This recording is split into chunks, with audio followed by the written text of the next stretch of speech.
네, 오늘 하나의 말씀은 전도서 11장 9절에서 10절 말씀입니다.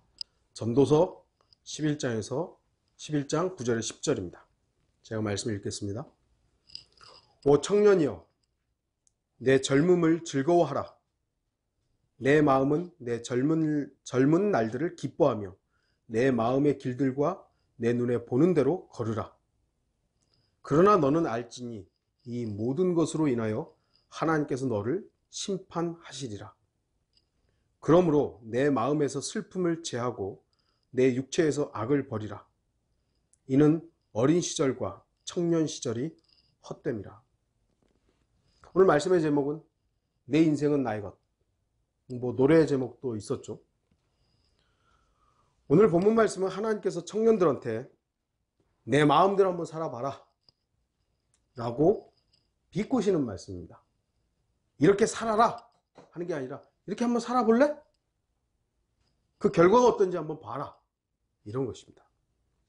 하나님께서는 청년들에게 네 젊음을 마음껏 즐기고 젊음을 마음대로 사용하고 자신의 마음의 길들과 자기 눈에 보이는 대로 살아봐라. 그렇게 한번 살아봐라,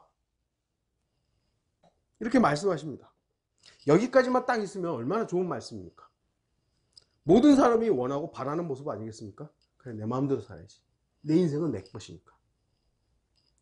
특히 젊은이들에게 이 말씀은 그야말로 자유와 해방의 기쁜 소식이라고 할 수 있을 것입니다. 네 마음대로 살아. 네 하고 싶은 대로 해. 하지만 이 말씀이 청년들에게만 해당되는 말씀이겠습니까? 어떻게 보면 오늘날 이 말씀은 우리 모두에게 살아있는 말씀으로서 적용되어야 할 것입니다. 오늘날 젊은이들에게, 청년들에게 자기가 원하는 대로 하라는 말은 사도 바울이 예수 그리스도를 전한 복음보다도 더 기쁜 소식처럼 들릴 것입니다. 네 마음대로 해. 네 마음대로 해. 누구누구 규제받지 말고, 누구누구 통제받지 말고 네 마음대로 해. 그래서 오늘날 젊은이들은 춤꾼이 되고, 술 주정뱅이가 되고, 마약 중독자가 되고, 게임 중독자, 동성연애자, 연예인이 되려고 아주 발버둥을 치고 있고 성폭력 치안이 되어버리고 있는 것입니다. 그렇게 함으로 인해서 부모의 땀과 눈물을 짜내는 불효자들이 되고 마는 것입니다. 물론 그들 중에 몇몇은 한 분야에서 성공적인 성과를 내서 돈도 벌고 명성도 얻습니다. 유명한 젊은 가수들이 있고, 요즘에 무슨 BTS인가는 한국을 알리는 아주 유명한 사람들이 되어 있죠. 다들 거기에 나도 그렇게 돼야지, 나도 그렇게 돼, 나도. 그러나 대다수의 젊은이들은 일하지 않고 부모의 땀에 기대어 자신의 땀은 흘리지 않고 있는 겁니다. 그 젊은 학생들, 젊은이들이 일해야 될 나이에 춤꾼이 되겠다고 해서 맨날 춤만 추러 다니는 거예요. 그 뒷발을 누가 하는 거예요? 물론 개인들이 아르바이트 해서 어렵게 한다고 그러지만 그 대부분은 부모의 땀이에요. 부모의 땀이에요. 그 젊은이들이 일해야 될 시간에 자기 마음대로 나 춤추고 싶다고. 그렇게 해서 100명 중에 1명이 성공한다 이거예요. 그럼 나머지 99명은 부모의 땀이에요. 부모의 땀. 그러면서 하는 말이 내가 하고 싶은 일을 해야 적성에도 맞고 의미 있는 삶을 사는 것이죠. 다 그 청년들이나 소위 말해 성공한 연예인들, 성공한 가수들, 성공한 사람들이 네가 하고 싶은 대로 하라고 이렇게 부추기는 거예요. 그러니까 청년들이 그래, 내가 하고 싶은 대로 해야 적성에 맞는 거지. 여러분 중에 지금 적성에 맞아서 하는 거 있습니까? 형제님 적성에 맞아서 그 일 하세요? 아니죠. 적성에 맞아서 하는 거 없어요. 적성에 맞아서 누구는 식당에서 일합니까? 적성에 맞아서 누구는 배송합니까? 누구는 의미 있는 삶을 살기 위해서 노동을 하는 겁니까? 성경에서 말하는 땀을 흘려야 되기 때문에, 어떤 의미에서는 고생하려고 태어났기 때문에, 그것이 하나님께서 죄를 가진 인간에게 부여한 어떤 의미에서는 짐이에요. 그 짐을 벗어버릴 수 있는 유일한 길은 예수 그리스도예요. 내 짐을 내가 가져와라고. 그 짐을 주님 앞에 옮겨 놓으면, 죄의 짐과 모든 짐들이 옮겨지면 주님께서 함께 지고 가는 것이죠. 그걸 모든 것을 없애버리는 것은 결국 우리의 변화됐을 때, 주님께서 우리를 부르셨을 때의 모습이지만, 사람들이 지금 그런데 계속 부추김을 받는 거죠. 네가 하고 싶은 대로 하라고. 너가 원하는 대로 하라고. 인간은 자신이 원하는 대로 해서 죄를 지은 겁니다. 인간은 자기가 바라는 대로 하기 때문에 하나님을 대적했던 것입니다. 젊은이들이 하고 싶은 대로, 자기가 하고 싶은 대로, 자기가 원하는 대로 하는 것을 방치하는 것은 결코 부모의 역할이 아닙니다. 물론 모든 것을 부모의 마음대로 다 결정하라는 것도 아닙니다. 부모가 다 큰 청년들을 통제하고, 부모가 다 큰 청년들을 자기 마음대로 조종한, 그렇게 하라는 게 아닙니다. 하나님의 말씀, 젊은이들이 하나님의 말씀에 복종할 수 있도록 부모들이 조언해야 되는 거죠. 하나님을 두려워하라고 가르쳐야 되는 것이고, 하나님의 길에서 벗어나지 말라고 부모가 그런 부분에서의 통제, 제한하는 것은 필요하지만, 젊은이들의 자기 아들의, 자기 딸의 모든 인생에 관여하는, 그렇게 하라는 게 아닙니다.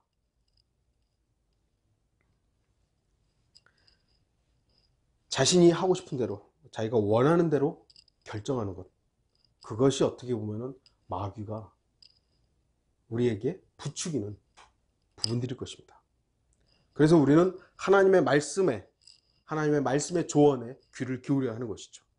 만약 본문이 내 눈에 보이는 대로 걸으라, 여기까지만 기록되었다면 우리는 어떻게 해야 됩니까? 네 하고 싶은 대로 살아. 너가 하고 싶은 대로 살아. 네 멋대로 살아. 아버지가 탕자한테 돈을 주면서 알아서 해. 했던 걸로 끝났을지도 몰라요. 그러나 주님께서는 이렇게 말씀하시죠. 그러나 너는 알지니 이 모든 것으로 인하여, 네가 젊음을 즐거워하고 젊은 날들을 기뻐하고 내 길들과 눈에 보이는 대로 걷는 이 모든 것으로 인하여 하나님께서 너를 심판하시리라. 심판하시리라. 젊음을 마음껏 즐기고 기뻐하고 자기 마음대로 살고 자신의 눈에 오른 대로 살았던 모든 것의 결과에 대해서 하나님께서는 심판하신다고 경고하시고 있는 것입니다. 문제는 바로 심판입니다. 심판. 하나님께서 판단하시는 것이죠. 하나님의 심판이 없다면, 하나님의 판단이 없다면, 자기가 행한 일들의 결과가 없다면, 자기가 하고 싶은 대로, 자기가 원하는 대로 하며 사는 것이 가장 멋지고 즐겁고 현명한 삶일 것입니다. 자기가 하고 싶은 대로 사는 거 얼마나 멋져요. 그래서 마귀는 사람들 부추기죠. 야, 죽으면 끝이야. 괜찮아. 지옥은 없어. 하나님의 심판도 없어. 사람들은 그렇게 믿고 싶기 때문에, 그렇게 하고 싶기 때문에 하나님은 없어.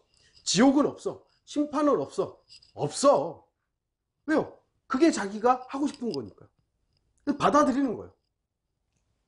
그러나 성경은 이렇게 말씀하시죠. 히브리서 9장 27절에 한 번 죽는 것은 사람들에게 정해진 것이고 그 뒤에 심판이 정해진 것 같이. 한 번 사람이 죽는다는 것을, 사람은 누구나 죽는다는 것을 모르는 사람은 없어요. 정신 이상이나 아니면 정말 갓난 애기들이나 죽음에 대해서 모르지, 웬만한 정상적인 사람은 누구나 죽는다는 걸 다 알아요. 당신은 죽습니다. 당신은 죽습니다. 그럼 그거를 나는 안 죽어 할 수 있는 사람은 단 한 사람도 없어요. 그런데 당신은 심판받습니다. 그러면 열을 내는 거죠. 무슨 소리 하냐고. 나 종교의 하나님 안 믿는다고. 그렇죠. 종교의 하나님을 믿으면 안 되죠. 성경의 하나님, 심판이 있다는 것에 대해서는 분명히 성경이 말씀하고 있는 것이죠. 심판이 있다고. 하나님의 심판이 없는데 우리가 선할 수는 없지만 선하게 살고 우리가 성경적인 어떤 삶을 살려고 하는 게 무슨 의미가 있겠어요, 도대체. 하나님이 없고 심판이 없는데. 제가 그래서 여호와의 증인들을 만나면 그랬어요. 요즘에는 요 근래 여호와 증인 만날 일이 없습니다만, 예전에 지옥이 없는데 하나님을 왜 믿어요? 그랬더니 그래도 천년왕국에서 그래도 잘 살아야 되고 뭐 아니 지옥이 없는 하나님을 믿어서 도대체 뭐 하는지 모르겠어요. 그랬더니 어쩌서 설명을 하는데 여러분 정말 여러분들 한번 생각을 해보세요. 지옥이 없는데 구원은 받아서 뭐하고, 네? 지옥이 없는데 하나님께서는 분명하게 하늘과 하늘나라와 지옥을 구분하셨고 믿지 않는 사람에 대한 정죄와 심판을 말씀하셨는데 하늘나라만 말한 게 아니잖아요. 근데도 불구하고 자기들의 내면 속에서 지옥이라는 저주가 싫은 거예요. 그러니까 지옥은 없어. 하나님의 심판이 있기 때문에 인간은 자기 마음대로 살면 안 되는 겁니다. 반드시 하나님의 기준에 맞아야 됩니다.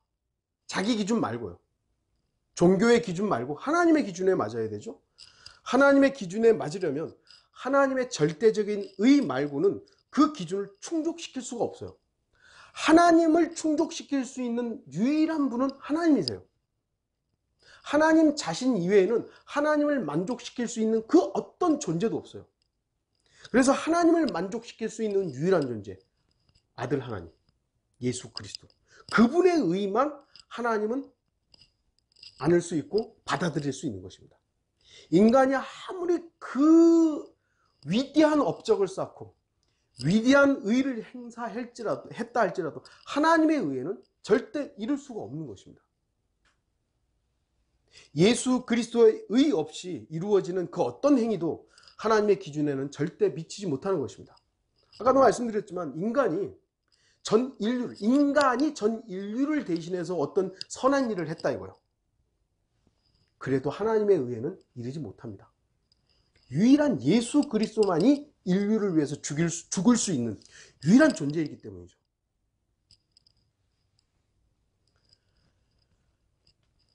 그 어떤 간절하고 진실한 회개도 여러분의 죄를 단 하나도 제거할 수 없습니다. 여러분이 눈물을 펑펑 흘리고 하나님 저는 죄를 지었습니다. 이 죄를 용서해 주십시오. 정말 애통하는 마음으로 여러분의 모든 마음을 다해서 죄를 회개했다고요. 그럼 죄가 해결됩니까? 안 돼요. 안 돼요. 그렇게 해서 죄가 해결되지 않아요. 여러분이 그렇게 눈물을 펑펑 흘리고 한 24시간 내내 눈물을 펑펑 흘려서 눈이 텅텅 부어가지고 주님 앞에 회개했어요. 그래서 죄가 해결되는 게 아니라는 겁니다. 오직 예수 그리스도의 보혈만이 우리의 죄를 해결할 수 있는 유일한 하나님의 의예요. 근데 사람들은 회개하라고. 물론 회개의 필요성은 있어요. 네, 필요성은 있지만 그렇게 해서 죄가 해결되는 게 아니라는 겁니다. 예수 그리스도께로 하나님께로 돌이켜야 회개하는 것이지 자기의 마음을 애통하는 마음으로 막 후회하고 막 눈물을 흘리면서 회개했다고 해서 죄가 해결되는 것이 아니다. 이걸 여러분들 분명히 아셔야 됩니다. 예수 그리스도만이 우리의 죄를 해결할 수 있는 유일한 하나님의 의예요. 그래서 예수 그리스도만이 하나님을 만족시킬 수 있는 선행을 할 수 있고 그분의 보혈만이 우리의 죄를 해결할 수 있는 유일한 분이라는 그 사실을 우리가 인정하고 믿는 것이죠. 주목하십시오. 하나님께서는 보이는 대로 걷지 말라고 말씀합니다. 보이는 대로. 잠언 14장 12절, 16장 25절에 사람에게 옳게 보이는 길이 있으나 그 끝은 죽음의 길들이니라. 사람이 옳게 보이는 거예요. 옳다라는 근거는 뭐죠? 자기 기준이에요. 내가 볼 때 이게 옳아. 우리나라도 정치적으로, 문화적으로, 다 다양하죠. 그래서 자기 기준으로, 이게 옳은 거야. 이게 잘못된 거야. 자기 기준으로 옳은 거예요. 그 길이 있어요. 근데 그 끝은 죽음의 길들이래요. 왜 사람은 자기가 갖고 싶은 걸 마음대로 갖지 못하죠? 여러분, 저도 이렇게 돌아다니면 갖고 싶은 거 있어요. 근데 마음대로 다 못 가져요. 상품에 백화점에 진열할 때 얼마나 이쁜 것들 많아요. 근데 마음대로 못 가져요. 저도 운전하고 다니면 좋은 차들 옆에 다니잖아요. 저 차 타고 싶어요. 근데 못 타요. 왜 그러죠? 갖고 싶다면 정당한 돈을 내고 정당하게 사야죠. 갖고 싶다고 해서 남의 물건을 가져오거나 남의 것을 훔쳐버리면 그 절도죄가 되고 도둑이 되는 겁니다. 도둑질의 결과는 뭐죠? 감옥에 가는 거예요. 법의 심판을 받는 겁니다. 그러니까 사람들은 그걸 인지하기 때문에 남의 물건에 함부로 손을 못 대는 겁니다. 마음대로 하는 게 아니에요. 그 결과에 대해서 생각하고, 내가 이 물건을 가졌을 때 결과가 어떤지에 대해서 생각하고 마음의 결정들을 통제해서 행동을 절제하는 겁니다. 이건 내가 했다가는 큰일 나는 거야. 그래서 어떤 의미에서는요, 법이 좀 강력해야 돼요. 우리나라도 아까도 말씀드렸지만 사형 집행을 안 하다 보니까 사람들이 법의 중요성들을 자꾸 잊는 거예요. 혹시 살인자를 즉각 명확한 살인자들이요, 애매한 살인자들 말고 명확한 사형 언도가 났으면 사형을 집행하는 거예요. 그러면 사람들이 그 집행된 것에 대해서 두려움을 갖는 거죠. 근데 그게 안 되는 거예요. 요즘에 이제 점점 극악한 범죄들이, 물론 옛날에도 있었지만 점점 늘어나고 있는 이유들은 제가 볼 때는 법의 집행들이 잘 안 되는 겁니다. 그리스도인은 더욱더 주님의 말씀을 경청해야 합니다. 왜냐하면 그리스도인들 역시 주님과 만나 우리의 행동들에 대해서 심판받을 것이기 때문입니다. 고린도 후서 5장 10절에 이는 우리 모두가 반드시 그리스도의 심판석 앞에 나아가서 선이든지 악이든지 각자가 자기 몸으로 행한 것들을 받을 것이기 때문이라 그랬습니다. 우리는 반드시 그리스도의 심판석에 나갑니다. 그 심판석에서 판단받는 것은 우리의 몸으로 행한 것들이에요. 행한 것들. 물론 이 행한 것들로 인해서 지옥으로 다시 결정되고 구원이 번복되고 이런 건 아니죠. 하지만 하나님께서는 우리의 몸이 행한 것에 대해서 그리스도의 심판석이 있다고 분명히 말씀합니다. 그렇기 때문에 그리스도인은 내 마음대로 살지를 않는 거예요. 자기가 마음대로 자기가 하고 싶은 대로 하는 게 아닙니다. 그리스도인은 하나님의 말씀의 통제를 받아야 되고요, 간섭을 받아야 되는 것이고요, 하나님의 말씀의 결정에 순종해야 되는 겁니다. 우리의 육신은요, 죄를 더 짓고 싶어요. 그렇지 않나요? 이 우리의 육신은요, 내 마음대로 살고 싶어요. 근데 하나님의 말씀이 죄 짓지 말라고. 저는 죄 안 지을 수 있는 존재는 아닌데요. 그렇게 빠져나가지 말라는 거예요. 하나님의 말씀 앞에 복종하라는 겁니다.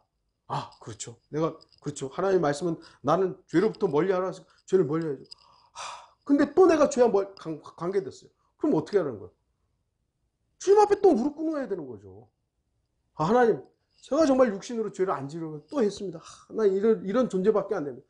여전히 내가 주님 앞에 무릎 꿇어야 되고 여전히 하나님의 말씀이 나를 통제해야 됩니다.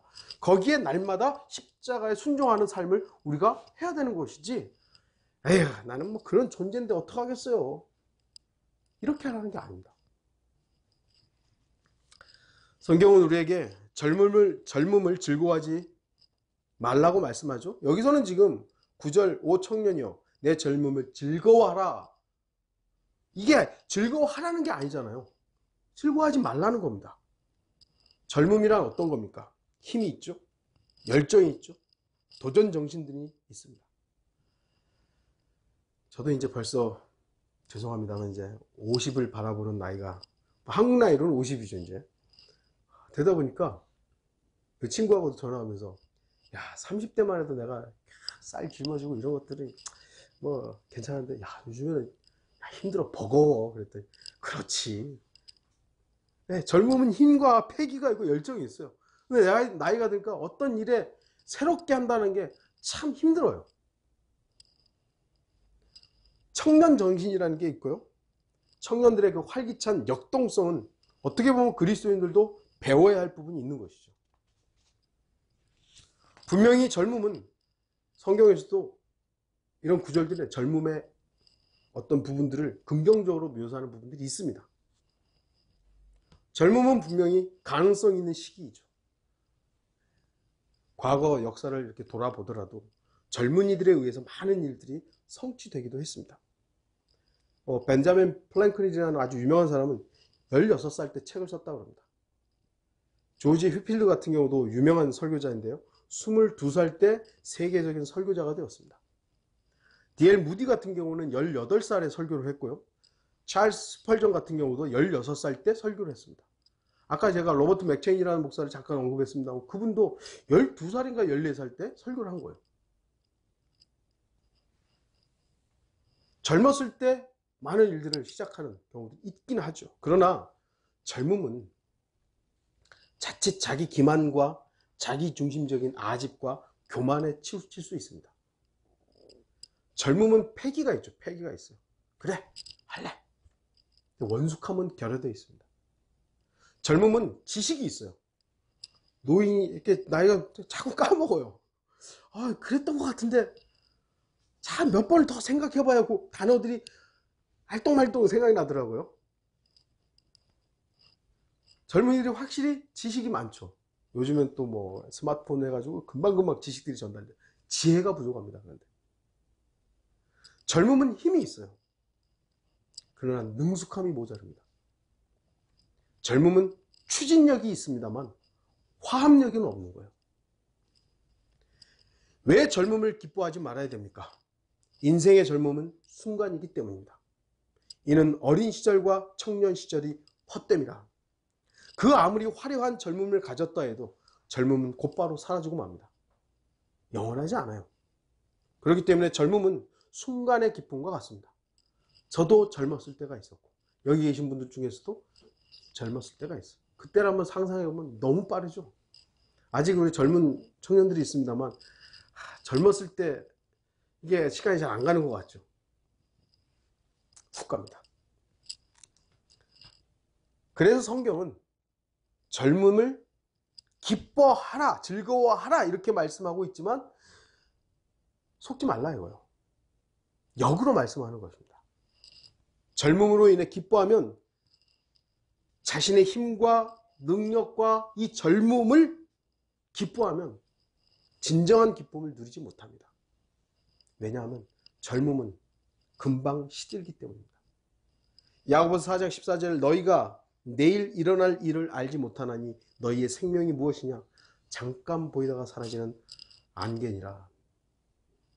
노인분들 중에 꽤 이제 오래 사신 분들 중에 이제 나이 먹었으니 죽어야지 이렇게 말씀하시는 분들한테 그럼 죽으세요. 그랬다 뺨 맞죠. 예. 얻어맞죠. 그분들한테 여쭤보세요. 인생이 참 길죠? 엄청 길죠? 그렇게 여쭤보세요. 길지. 그러시나요? 아니야. 금방이야. 성경이 규정하는 겁니다. 저도 이렇게 돌아보면 별로 많이 살지는 않았습니다만 저 어제 읽었던 일들이 벌써 몇십 년 이렇게 흐른 거예요. 그래서 우리는 인생을 즐거워하는 것이 아니라 젊음을 기뻐하는 것이 아니라 그리스도 안에서 진정한 기쁨을 찾아야 되는 것입니다. 인생의 진정한 기쁨은 예수 그리스도로 인해서 갖는 것이지 우리의 어떠함으로 누리는 게 아니에요. 빌립보서 3장 1절에 끝으로 나의 형제들아 주 안에서 기뻐하라. 다른 말로 하면 주를 기뻐하라는 말이에요. 주님을 기뻐하라고. 너희에게 같은 말을 쓰는 것이 내게도 지루하지 않을 뿐만 아니라 너희를 위해서도 안전하니라. 사도 바울을 오늘날 목사들하고 비교를 해보면요. 사도 바울은 지역교회, 자기가 다니만 교회가 없었잖아요. 여기저기 또 돌아다니는 어떻게 보면 순회 설교자였죠. 결혼도 안 했죠. 자식도 없어요.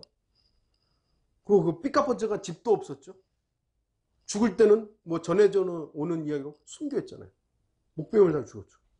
오늘날 목사들하고 비교하면요. 이 사람은 완전히 비참한 실패한 삶을 산 거예요. 그런데도 오늘날 목사들은 사도 바울을 자꾸 얘기를 해요. 사도 바울이 어쩌고 사도 바울처럼 살아야 되고 자기들은 그렇게 안 살면서 그러니까 욕을 먹는 거죠. 물론 그렇다고 해서 목사들이 지금 이혼하고 또 교회 없이 그런 얘기가 아니라 그런 어떤 자기들을 마치 사도 바울과는 무관하면서 사도 바울처럼 얘기한다는 그걸 제가 말씀드리는 것이에요.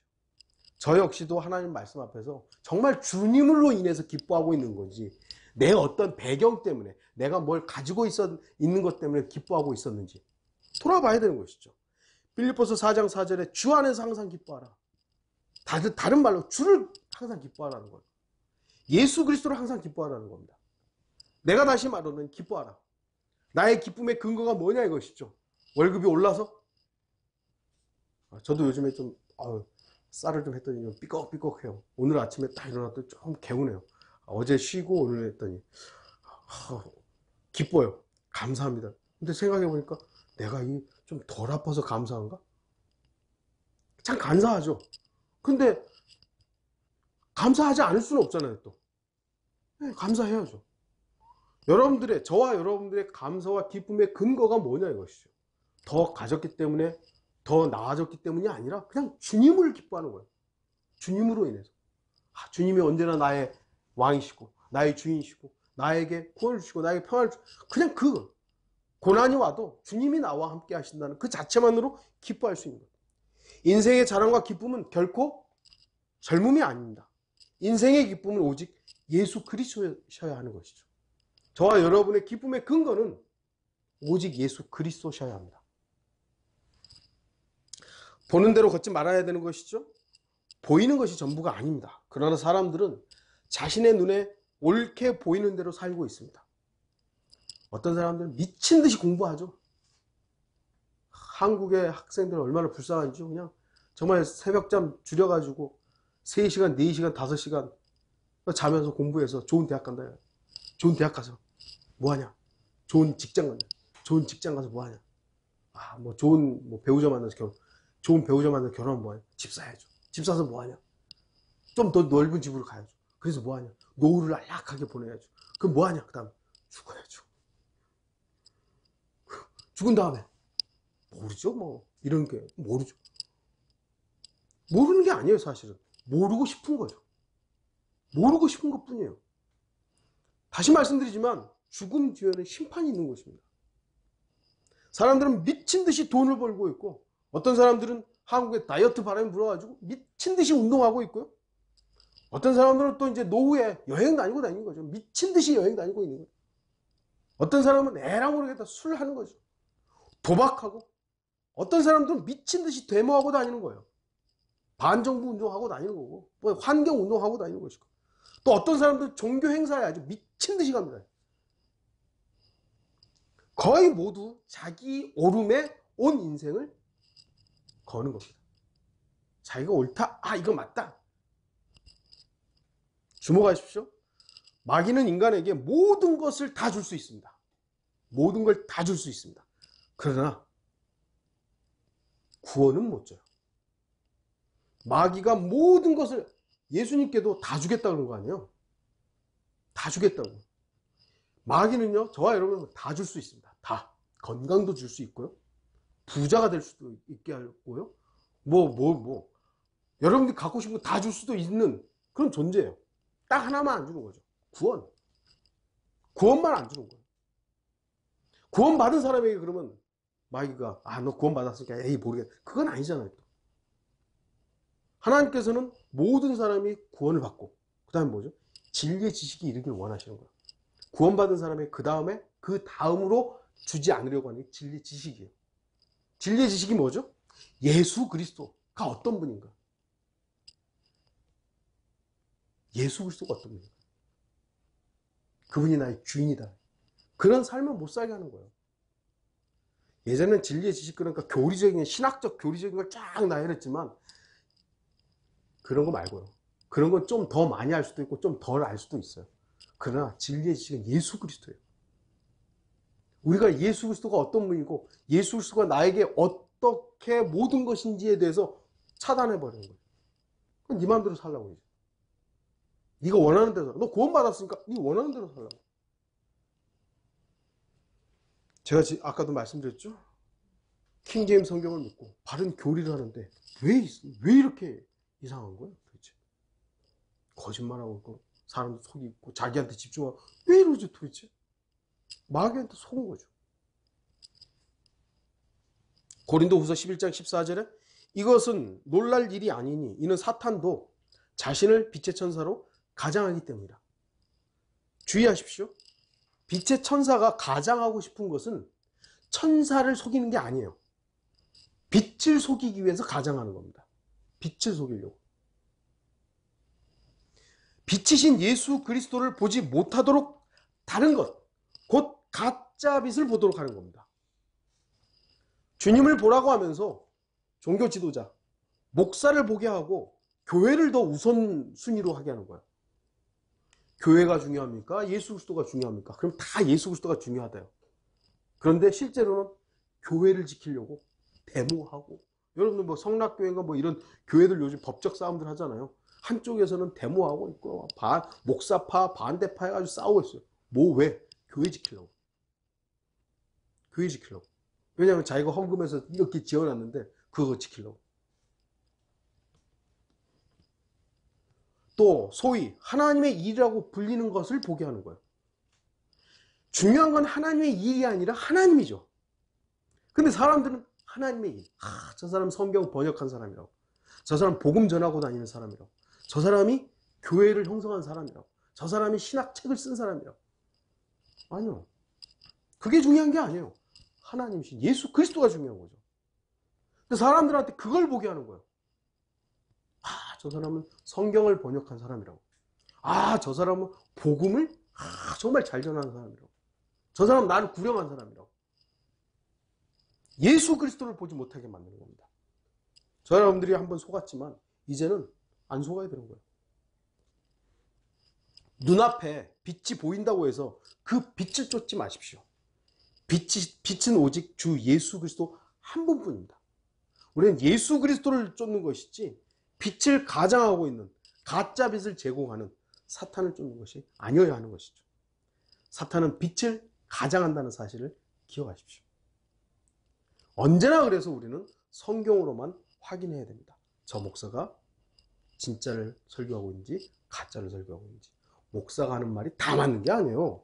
하나님의 말씀에 맞으면 그건 맞는 얘기지만 하나님의 말씀에 맞지 않으면 그 목사는 거짓말쟁이인 겁니다.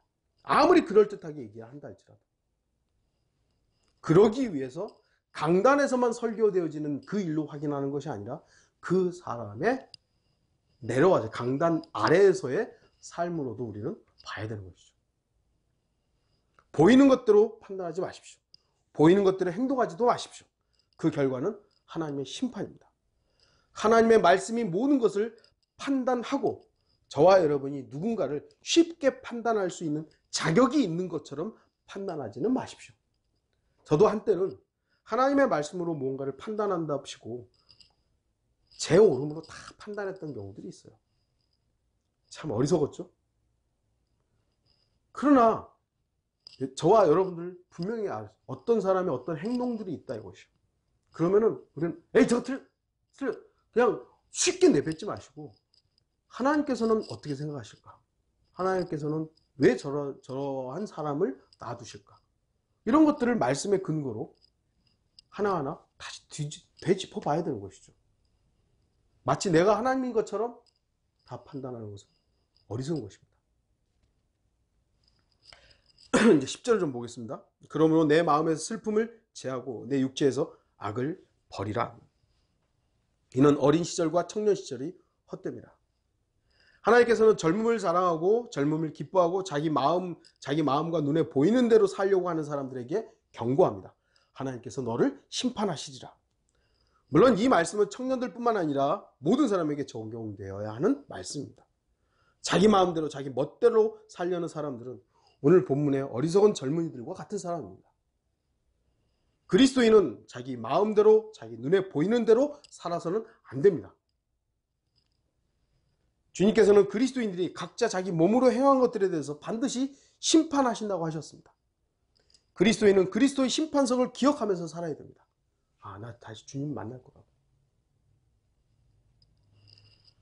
아까도 지난번에도 말씀드렸지만 저도 이제 사람이다 보니까 예전에 횡단보도를 딱 건너려고 하는데 차도 안 지나가고 건너려고 하는데 저쪽에 경찰이 딱 서 있는 거야. 아이고 멈칫하는 거죠. 당연히. 왜요? 건너면 무단횡단으로 딱지를 끊어요. 벌금을 내야 돼요. 그러니까 당연히 멈칫하고 안 건너는 거죠.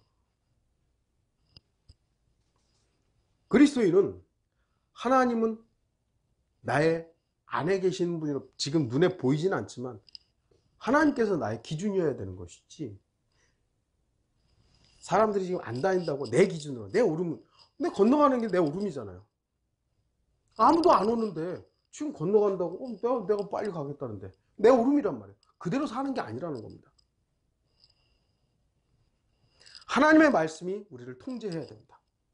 하나님의 말씀이 우리를 제한해야 되는 것이고, 그 말씀이 결정하는 부분에 대해서 우리는 순종해야 됩니다. 내 마음대로 하는 게 아니에요. 내가 섬기고 싶은 대로, 내가 하고 싶은 대로, 그게 아니라는 겁니다. 주님께서는 나를 위해서 목숨을 내놓으셨어요. 우리는 그걸 믿어요.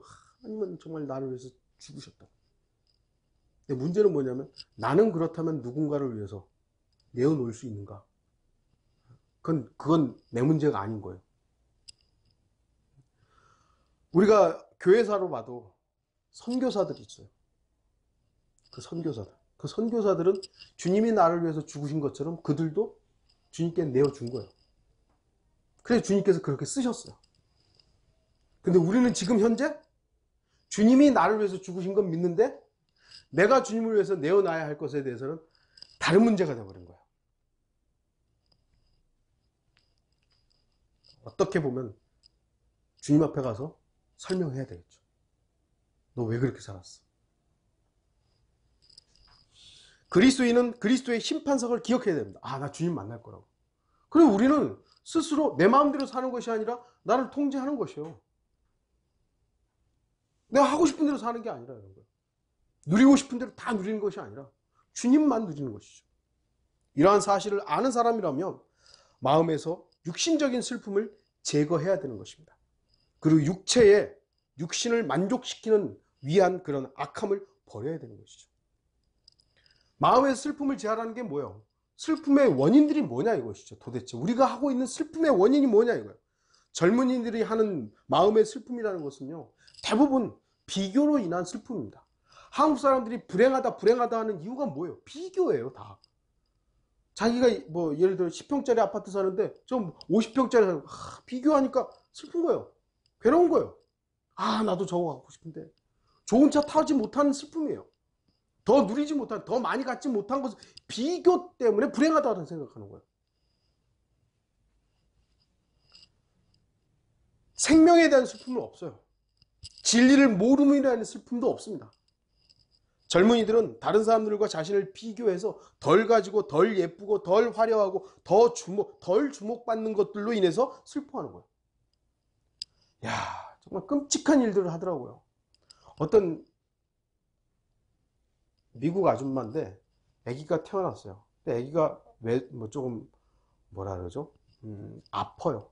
그걸 자기의 블로그에다가 거의 매일 그 아이를 위해서 막 쓰고 해서 이제 아이를 보살피는 자기의 일들을 다 기록하는 사람들이 위로의 글 어쩌고저쩌고 했어요.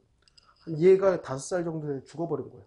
그래가지고 사람들 위로의 편지와 선물도 보내고, 나중에 알고 보니까 이 엄마가 건강한 아이로 태어난 아이를 건강하지 못하다고 이 주사를 맞게 한 거예요. 근데 거기다가 소금을 넣은 거예요. 소금 중독으로 애를 죽인 거예요. 왜요? 엄마가 관심 받으려고. 그런 끔찍한 일들이 있더라고요. 여러분 상상이 돼요? 그런데 그런 일들을 행하고 있는 거예요. 그거보다 더한 일들도 있을 수 있겠죠? 왜 불행한 거예요, 사람들이? 자기에게 주신 것, 하나님께 주신 것에 대해서 감사와 만족이 없으니까 계속 비교하다 보니까 불행한 거예요. 슬픔이 있는 것이죠. 바로 이러한 슬픔은 무익하고 육신적인 슬픔입니다. 우리가 왜 슬퍼하는가? 가만히 따져보면 사실 육신 때문에 슬퍼하고 있는 거예요. 육신 때문에. 그런 것들은 제해야죠. 제해야 되는 것입니다. 만일 여러분이 이러한 세상적인 일들 때문에 슬퍼하고 있다면 여러분은 오늘 본문의 어리석은 청년이 되는 것입니다. 우리는 이러한 어리석은 세상의 슬픔들은 마음에서 제어해야 됩니다. 젊은이들은 주목해야 되죠. 젊은 시절 죄악은 더욱 가까이 다가와 있습니다.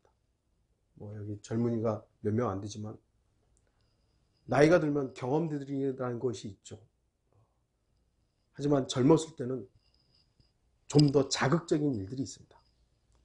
악에서 벗어나려는 의지를 사용하지 않으면 그 옛날 삼손이 데릴라의 무릎을 베고 누워서 잠들었던 것처럼 깊은 죄악의 구덩이에 빠지게 되는 것입니다. 의도적으로 의지를 가지고 죄를 멀리할 수 있어야 되는 것이죠. 나는 그럴 존재가 아닌데. 아니요. 하나님께서 우리에게 의지를 주신 것은 결정하라는 거예요. 결정하라는 거예요. 결정할 수 있는 능력이 나에게 없습니다. 그러면 어떻게 해야 되죠? 주님을 의지하라는 거죠. 주님, 나에게 그걸 능력을 주십시오. 젊었을 때 아직 죄의 습관들이 뿌리 내리기 전에 죄악들을 버릴 수 있어야 되는 거죠. 죄의 습관이 한번 딱 자리 잡으면 사실 그거 돌이키기가 너무 힘든 거예요. 왜 담배 피던 사람이 담배를 잘 못 끊죠? 그게 너무 습관이 돼 있으니까. 술 중독되어 있는 사람들이 술 끊는 게 얼마나 힘든 거예요.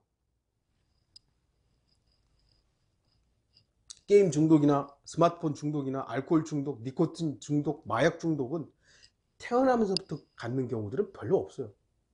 저도 이제 미국에서 일을 하는데 거기는 대마초가 또 이제 캘리포니아 같은 경우는 대마초가 올해 1월부터 이제 합법이 됐단 말이에요. 한국은 이제 대마초 불법이니까 대마초 냄새는 안 나죠. 이제 이 담배 냄새만 나는데 거기는 대마초 냄새가 되게 역하더라고요. 햄버거 집에서 일을 하는데 이제 친구들이 이제 쑥 들어오나 봐요. 같은 아내하고 한 4명이 쭉 들어오는데 확 나는 거예요, 냄새가. 어우, 그런데 그것도 또 차별이 될 수 있다네요. 또 인상도 쓰지 말라나요.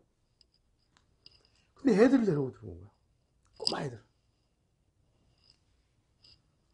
엄마가 담배를 펴서 니코틴 중독이 되면 아이에게 니코틴 성분들이 그대로 임신했을 때 들어가는 거예요. 대마초도 마찬가지예요. 그 아이들은 태어나면서부터 그 어떤 니코틴이나 대마초나 담배나 대마초 이 환경에 익숙해져 태어나기 때문에 그럴 중독에 걸릴 가능성이 더 많은 거예요. 더 많은 거예요. 안타깝죠?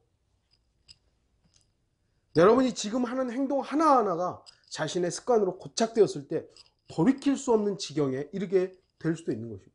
그래서 우리 청년들, 학생들의 습관들을 잘 봐야 되는 거예요. 네. 너무 집에만 있지 말고 아주 주의해야 될 부분들이죠. 어느 날 한 청년이 스승을 따라서 산에 가게 되었습니다. 그들은 한참을 걸어서 4그루의 나무가 있는 곳에 이르렀는데 스승이 청년에게 이 나무를 뽑으라고 말을 합니다. 첫 번째 심었던 나무는 이제 심은 지 얼마 안 됐기 때문에 청년이 금방 뽑았어요. 두 번째 거 뽑으라고. 근데 이 두 번째 나무는 조금 이제 시일이 좀 지난 거죠. 뽑으려고 하니까 약간 이제 뿌리를 내려서 힘을 좀 더 줘서 뽑았어요. 세 번째 나무도 뽑으라고 그런 거야. 이게 이제 심은 지 꽤 되었는지 뽑을 때 좀 더 힘드니까 막 흔들어 가지고 이제 뽑았어요. 근데 마지막 나무는 이게 몇 년이 됐나 봐요. 꽤 오래됐나 봐요. 아무리 흔들고 뽑으려도 안 뽑히는 거예요. 스승한테 마지막 나무는 도저히 못 뽑겠습니다. 너무 뿌리를 많이 내려가지고 못 뽑겠습니다. 라고 했어요. 그래서 스승은 이렇게 말을 합니다. 습관이라는 것은 선이든 악이든 한번 뿌리 내리면 그만이어서 다시 뽑아버릴 수 없네.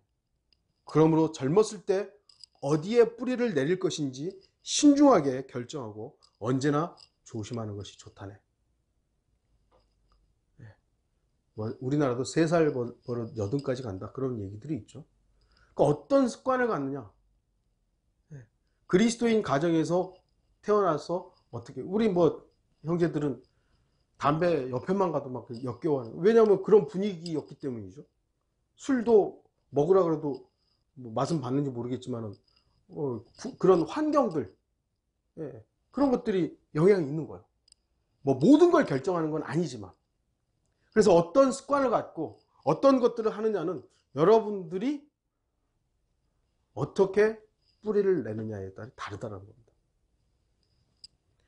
그래서 우리는 경건을 위해서 살아야 되는 거죠. 디모데 전서 4장 8절에 몸의 훈련은 유익이 적지만 경건은 모든 일에 유익하여 현재와 미래의 생명의 약속을 소유하게 하느니라. 몸의 훈련, 몸도 많은 사람들이 훈련하잖아요. 근데 그건 유익이 적은 거예요. 근데 경건은 모든 일에 유익합니다. 경건이란 뭐냐면, 경건이란 하나님을 닮는 거예요. 하나님처럼. 그러나 우리는 사실 하나님을 닮으려고 노력한다는 것 자체에 대해서 많은 부정적인 부분이 있어요. 우리는 하나님을 닮을 수 없어요. 그냥 우리는 하나님을 따라가는 사람들이죠. 여러분들, 성경을 읽고 기도하고 복음을 증거하고 진리를 체득하는 이 부분들이 여러분의 몸에 익숙해지길 바랍니다. 성경을 읽는데 막 배배 꼬이고 막 이런 것들이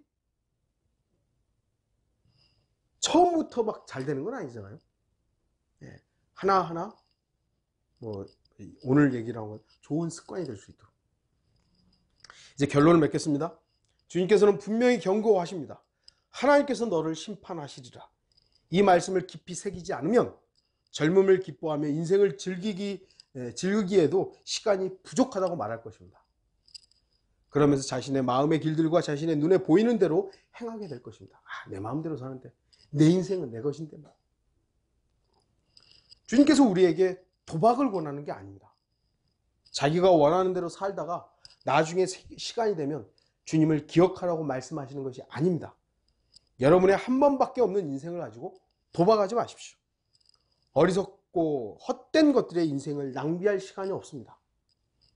전도서 12장 1절에 너는 이제 너의 젊은 날에 곧 재앙의 날에 이르지 않고 나에게는 즐거움이 없다고 말할 해가 가까워 오기 전에 너의 창조주를 기억하라.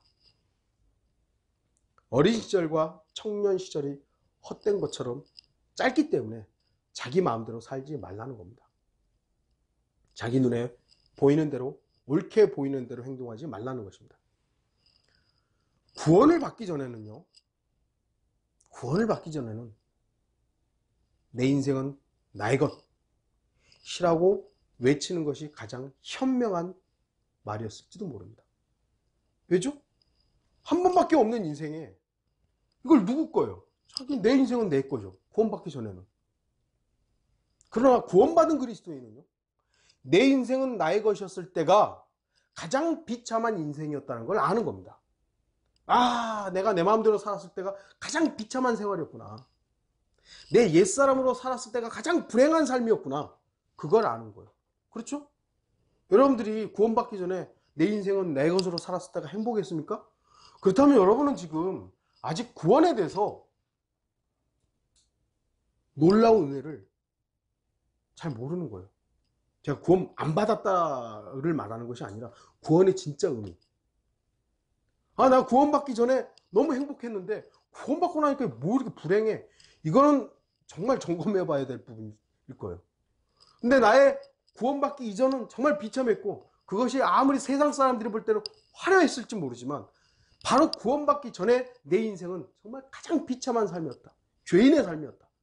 근데 구원받고 나니까 지금이야말로 이 삶이야말로 진짜다. 근데 이 삶은 뭐죠? 그리스도로 사는 것입니다. 그리스도로 살아. 그래서 내 인생은 내게 아닙니다. 내 인생은 주님의 것입니다. 라고 고백하는 것이죠. 창조주이시자 심판주, 처음이자 마지막이신 주 예수 그리스도만이 나의 주인이시고 내 인생의 모든 것임을 다시 한번 고백하는 그런 시간이 되기를 바랍니다. 여러분, 다시 한번 말씀드리지만 내 인생은 내 것이 아닙니다. 내 인생은 주님의 것이라고 고백할 수 있는 성도들이 되기를 바랍니다.